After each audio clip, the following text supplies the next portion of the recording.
Salve, salve, galera! Mais uma vez com vocês aqui no nosso curso de organização de computadores, organização e manutenção de computadores, na verdade é esse o curso.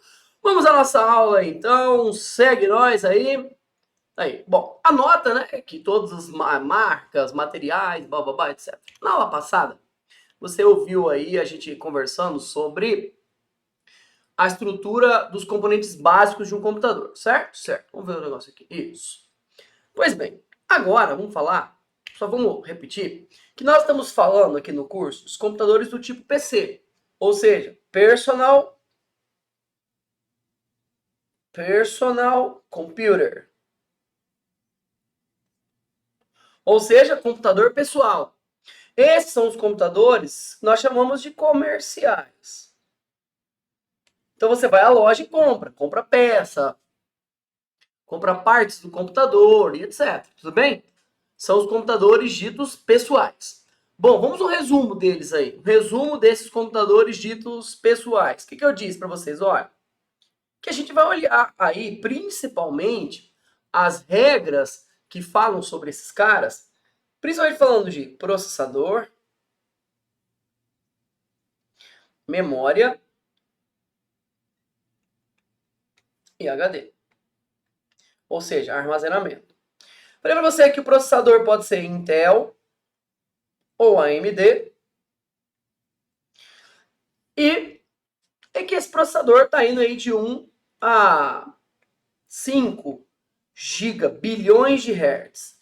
De 1 a 5 GHz. A memória, também chamada de memória DDR, aí tem a DDR1, 2, 3, 4.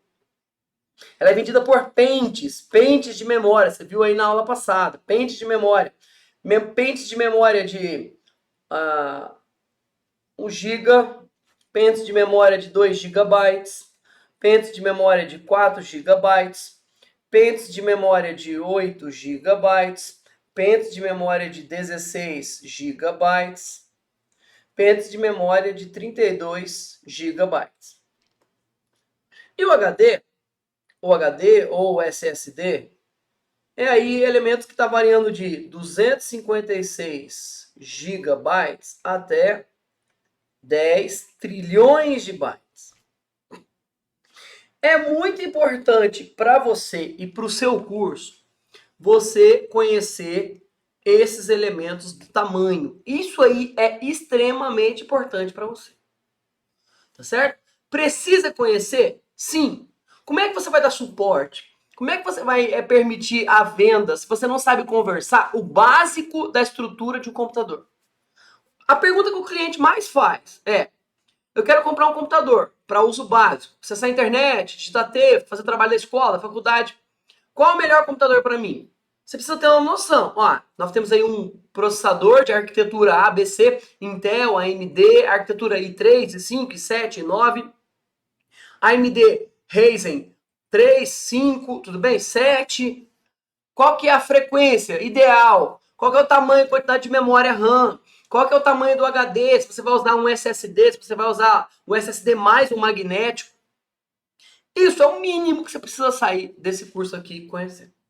Pois bem, pensando nisso, a gente vai continuar falando então hoje de processadores e barramentos, tá? Vai começar do processador. Então a nossa aula aqui, né, já foi apresentada, vai ser processadores e barramentos. Pois bem, nós já falamos dos processadores, tá? Eu não vou falar aqui de todas as arquiteturas, mas a arquitetura i3, i5, i7 e 9 é aí a que mais faz sucesso com a Intel. É óbvio, né? Que você pode escolher uma opção mais barata, né? Uma opção do tipo Celeron, Atom. São processadores de segunda linha, tá? E aqui, claro, o AMD Ryzen. Arquitetura 3, 5, 7 e assim vai. Então, é importante que você conheça, para você oferecer isso para o seu cliente, para você oferecer para ele o que ele vai comprar, dar essa consultoria para ele, aprender a conversar essa linguagem. Ele fala assim, e se eu quiser jogar Então você tem que consultar. Peraí, qual é o processador melhor para jogo? Depende da placa-mãe, como é que você vai casar esse negócio na placa-mãe e assim vai. Então toda essa conversa comercial, na aula passada eu te mostrei um pouco dos componentes. Se você for lá na Pichau, você vai conseguir montar uma estrutura de computador. Você vai conseguir montar uma estrutura de computador.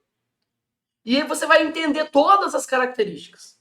Faça alguns orçamentos. Faça um casamento de orçamento. O que a galera mais erra, o que você mais tem dificuldade, é que você monta um baita de um computador, coloca uma baita de uma placa de vídeo e não coloca uma fonte com uma quantidade de potência, né? Lá, 1000 watts, série ouro.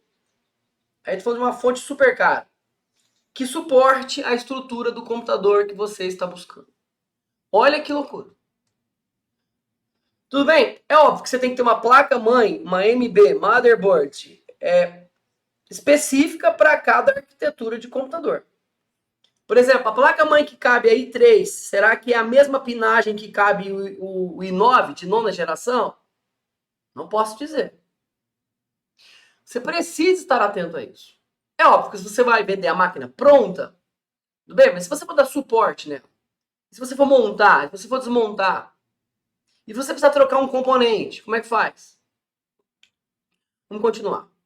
O processador internamente, ele é formado por 3 elementos básicos. Processador, ele é composto de unidade lógica aritmética, é quem realmente, entre aspas, aí, trabalha duro, tá? Que faz cálculos, comparações, etc. A unidade de controle, que é quem coordena, que é quem comanda. E os registradores, que são as memórias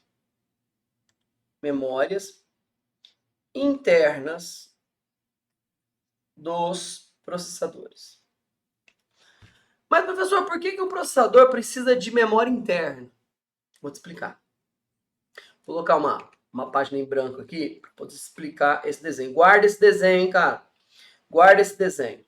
Aqui você tem o processador. Melhor que isso, ó, vou fazer esse desenho para eu poder voltar nele aqui. Então vou fazer assim. Vamos ver aqui.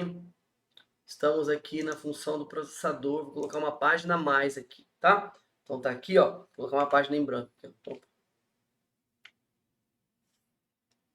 Cadê você, página em branco? Não era aqui não, era aqui. Aqui, vamos lá. Eu vou colocar uma página a mais aqui para vocês. Vou colocar uma página a mais, agora acho que vai, hein? Olha lá.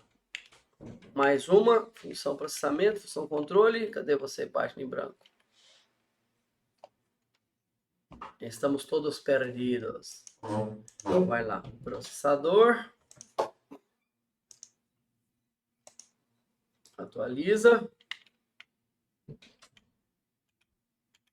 Aqui. Ó, preste bastante atenção. Aqui você tem o processador. Chama CPU, Unidade Central de Processamento. O que é normal de acontecer é o CPU estar ligado a o chipset, que está ligado à memória RAM. Esse chipset é o chipset norte. Ele está ligado ao chipset sul. E ao chipset sul nós temos aí barramento AGP, barramento PCI, PCI Express, a porta USB, nós temos aí o serial ATA, nós temos aí o SCSI, nós temos aí HDMI, FireWire, enfim, rede, som, etc. Aqui é o Frontside Bus, FSB.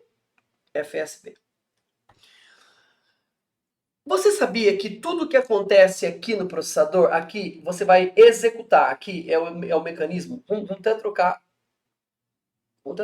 a cor da fonte aqui. Aqui é o mecanismo de execução. É como se fosse uma fábrica. Essa fábrica produz. Aqui é o mecanismo de transporte. Aqui é o transporte. E aqui é onde você armazena.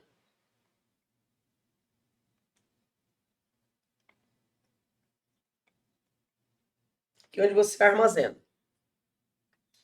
Então aqui você guarda. Imagina o seguinte, nós temos aqui a fantástica fábrica de chocolate. Aqui você produz chocolate. Aqui você transporta o chocolate. E aqui você vai armazenar a produção. Ótimo. Se o gargalo do chipset for estreito, se esse gargalo for estreito, você vai estar com transporte limitado. Não adianta ter um baita de um processador, um monte de quantidade de memória RAM, que você não vai melhorar em nada o seu desempenho. Por quê? Porque a velocidade de troca vai estar limitada ao chipset. Por isso que uma boa placa-mãe representa, né, uma expansão do seu computador por mais tempo. Ótimo. Mas para que serve um cara chamado de registradores? Eu quero te mostrar o papel dele aqui. Tudo que você faz aqui de execução, você precisa guardar momentaneamente para ou pegar muito tempo depois, se eu estou falando de muito tempo depois, é 1 segundo depois, é muito tempo. Ou bilionésimos de segundos depois. Então imagina se tudo que o processador faz, quando você abre o sistema operacional, abre um programa, abre uma aba, executa uma música, tudo você coloca na memória RAM. Tudo é aberto e executado na memória RAM. Word, o SO, que mais? Tudo o resto. O Google Chrome, tudo é aberto e executado na memória RAM. Mas, por enquanto, entretanto, as coisas que você faz para completar tarefas, instruções, você tem que fazer aqui dentro. E ele precisa de uma memória interna. Essa memória interna, que está ligado à unidade lógica e aritmética, chama-se registradores. Só que esses registradores possuem uma ordem de tamanho muito pequena, de kilobytes. Aí surge a necessidade de colocar ali uma memória para você também trocar. Porque é o seguinte, se o registrador está dentro do processador, ele conversa o quê? Na mesma frequência, na mesma velocidade. Ele é tão rápido quanto o processador, porque na mesma batida, é o mesmo clock. Aí colocaram aqui dentro uma outra memória maior, chama memória cachê, que ela tem tamanho de megabyte. Aqui é 1000 bytes, aqui é milhões de bytes. Então aqui está o cachê de memória. Aí nós temos aqui dentro, né, o cachê L1, o cachê L2 e agora o cachê L3. Por quê? Porque agora as coisas maiores e não tão grandes como o sistema operacional, o processador manda para cachê e busca nele.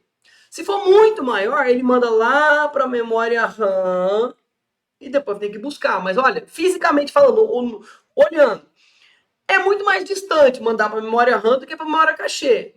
Agora, qual que é o mais perto? O registrador. O registrador está dentro do seu núcleo. Entende? Então, tá aí a necessidade dos registradores. Bom, toda essa estrutura implica em dizer que o seu processador possui duas funções. O seu processador trabalha na função processamento e controle. Ou seja, ora ele está executando a milhão, ora ele está controlando o que essas informações, qual é a vazão delas, para onde ela vai, se você vai buscar, ou seja, se você vai ler ou se você vai escrever, tá certo? Se você vai transmitir ou se você vai receber, assim vai. Se você vai dar uma função para interromper uma ação e começar outra, tudo, quem comanda é o sistema operacional. Aí é outra disciplina, você vai ver isso lá em sistemas operacionais. Pensando nisso, qual que é o papel da função processamento? A função processamento, presta muita atenção nisso. Ela é composta, ou ela é feita, ou ela é executada através de três elementos: da unidade lógica aritmética, do acumulador e dos registradores de dados. Cuidado para você não confundir esse registrador de dados aqui. Ela representa a execução propriamente dita. Cálculo, comparação, toda a execução feita pela função processamento. Quais são os três componentes da função processamento? Unidade lógica aritmética, o acumulador e os registradores de dados. Ótimo. E a função de controle? Ou seja, para que tudo isso funcione, para que o seu processador trabalhe magicamente, executando tudo que sua máquina está fazendo agora. Olha aqui, rodando um programa de gravação de vídeo, a câmera, eu tenho duas webcams ligadas, tenho mais trocentas coisas acontecendo, mais o Google Chrome, mais um monte de coisa. Quem é que está controlando essas ações todas acontecendo aqui? A função controle. Feita por quem? Quem manda a unidade de controle é a mãe de tudo isso aí. Mas também ela recebe auxílio do registrador de instrução, ou seja, é o cara que vai pegar a instrução, guardar e falar assim, olha, aqui tem uma lista de instruções. Alguém vai pegar e vai o quê? Executar nessa sequência. O decodificador de instrução, ou seja, você recebe uma linguagem e traduz isso para aquele processador ou para aquela ação. O contador de instruções, que vai escalonar, que vai colocar na ordem certa. O registrador de endereço da memória e o registrador de dados da memória. Cuidado. Quando eu falei lá o registrador de dados, esse registrador de dados aqui é o que fica dentro do processador. Esse aqui, ó, chama REM, né? Parece a música. Losing My Religion. Eu gostava de tocar o Nintendo Wii dessa música. Ou MAR, registrador de endereço da memória, ou registrador de dados da memória, RDM ou MBR. São outros registradores. Tá? E aqui nós temos literalmente as atividades de busca, de interpretação, controle e execução das instruções do processador. Aqui, falando em poucas palavras, aqui de forma singela, tá? Então aqui tem um ciclo, olha, por exemplo, quando você vai fazer uma leitura, quando você vai fazer uma escrita, como é que acontece? Busca, faz a interpretação, busca os dados. Então, eu não vou estudar isso com vocês agora, porque isso aqui é muito específico, não precisa. Quer que você olhe para esse desenho aqui agora, ó. Vamos olhar ele mais de perto. Olha para esse desenho. Aqui eu tenho a unidade lógica aritmética, o acumulador, a unidade de controle, o relógio, que é o clock, ó. O pessoal chama de clock. Tá? É o cara que fica pulsando e determinando o ritmo. É o cara que fica pulsando e determinando o ritmo aí dessa bagunça. Percebeu que tá tudo ligado à unidade de controle? Tá todo mundo ligado à unidade de controle, tá vendo? A unidade de controle tem bracinho ligado a tudo, ó. Tudo. Tá? Aqui está o registrador de dados da memória, aqui está o registrador de endereços da memória, que vai para a memória. Aqui está o barramento de dados, aqui está o barramento de endereço, aqui está o barramento de controle. E aqui nós temos, tá? Aqui dentro, aqui da ULAU, nós temos o registrador de dados. Então, cuidado para você não confundir, tá? Então, aqui está os elementos que fazem parte da função processamento e os elementos que fazem parte da função controle. Consegue perceber que as funções de controle são muito mais complexas? Por isso precisam de mais gente? Por isso precisam de mais componentes? Tudo bem? Olha lá. É isso mesmo. Bom, nós temos aí vários registradores para você anotar, tá? O registrador geral pode ser de dados, o acumulador especial de estado, o registrador de instrução, contador de instrução, registrador de dados de memória, registrador de endereço de memória. Esses dois aqui determinam a quantidade de bits do seu sistema. Ah, meu sistema é 64 bits. Ah, meu sistema cabe só até 4 GB de memória RAM. Ah, por que isso? Por que ele só cabe 4 GB de RAM? Porque o registrador de endereços de memória está limitado a isso, tá? E por que ele é 64 bits? Porque o registrador de dados da memória permite 64 bits do barramento de dados. Então, são esses dois caras. Ótimo. Aí aqui a gente vai poderia falar, né? Eu vou deixar no material aí para você fazer uma leitura prévia. Se quiser tirar dúvida, pode ficar à vontade.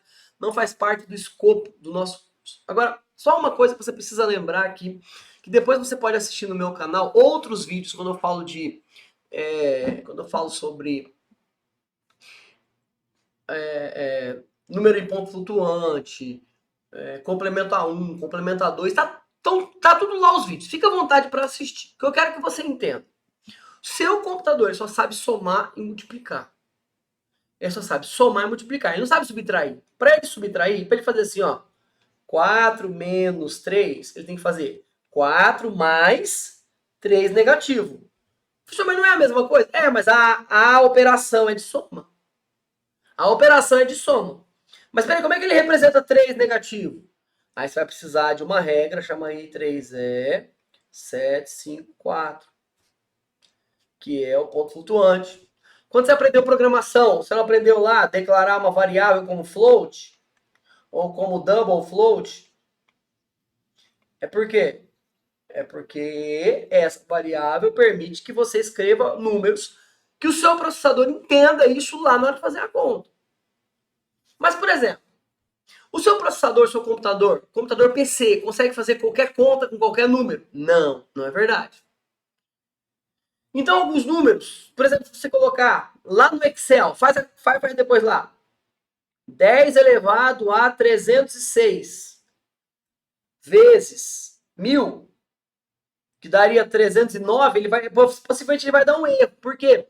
Porque deu um estouro, ele não cabe aquele número. Mas, professor, o computador não faz qualquer conta. Não, não faz.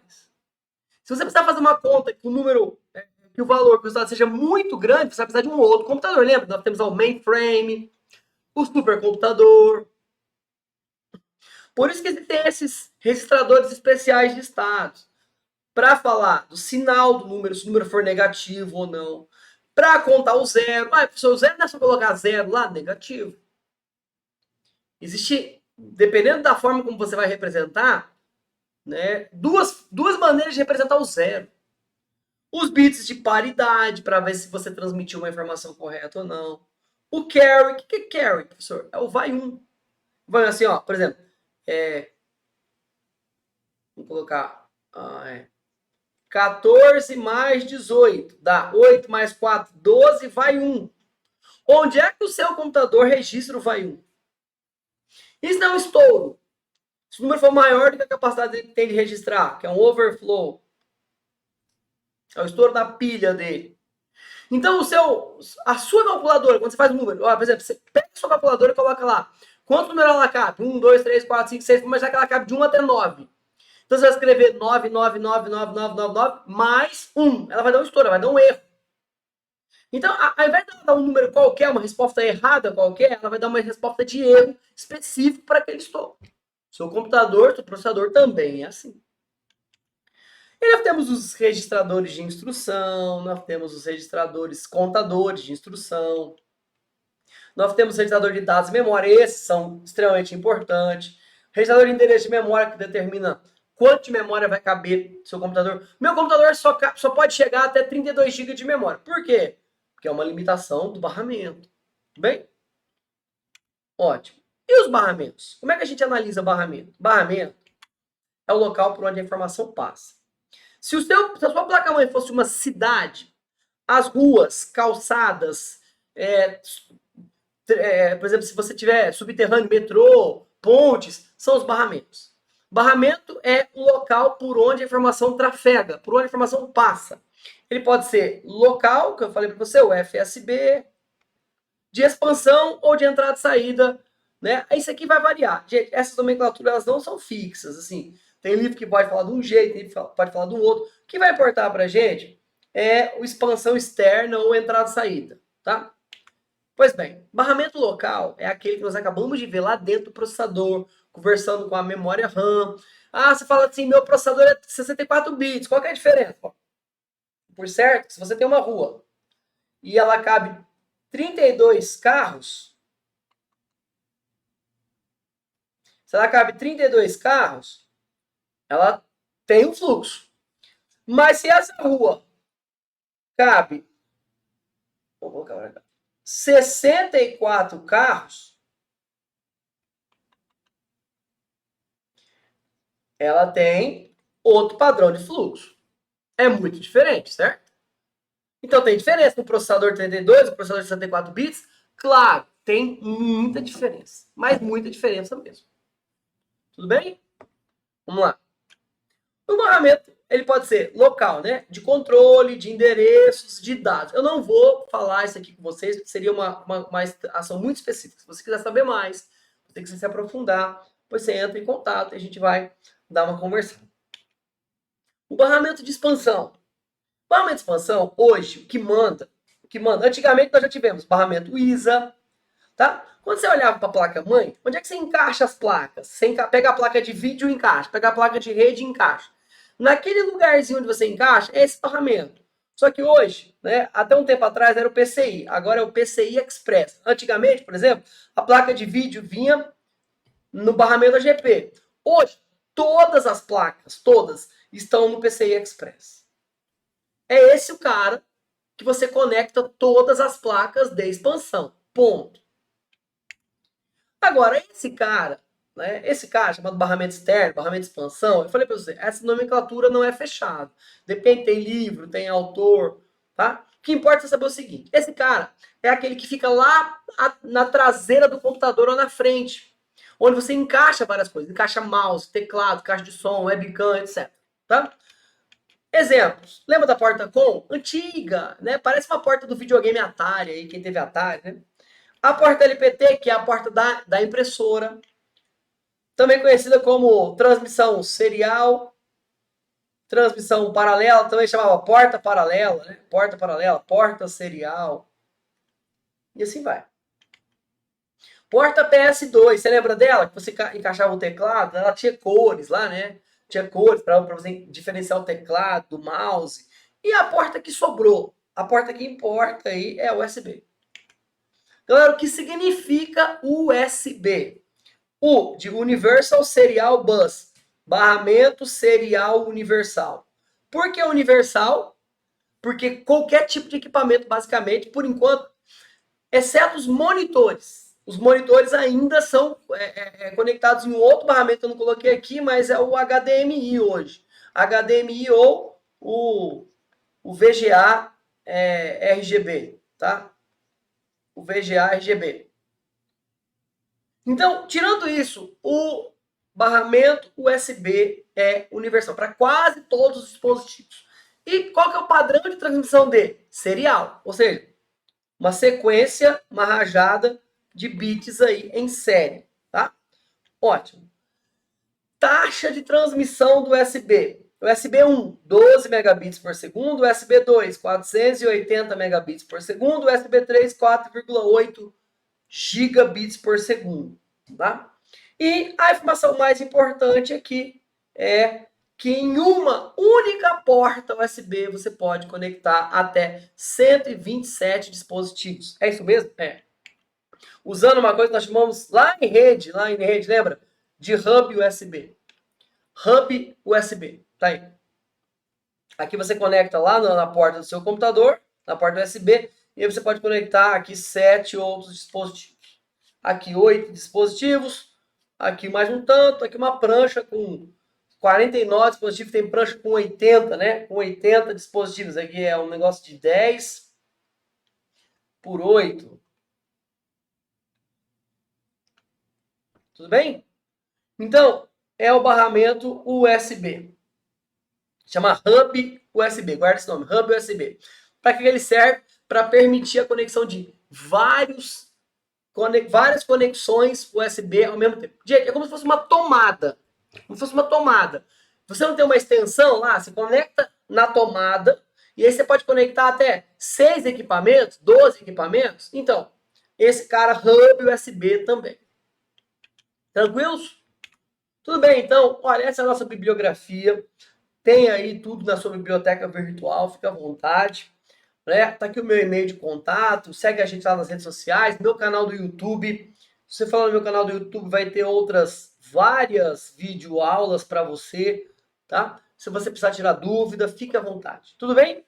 Eu agradeço sua paciência até aqui e até a nossa próxima aula. Valeu!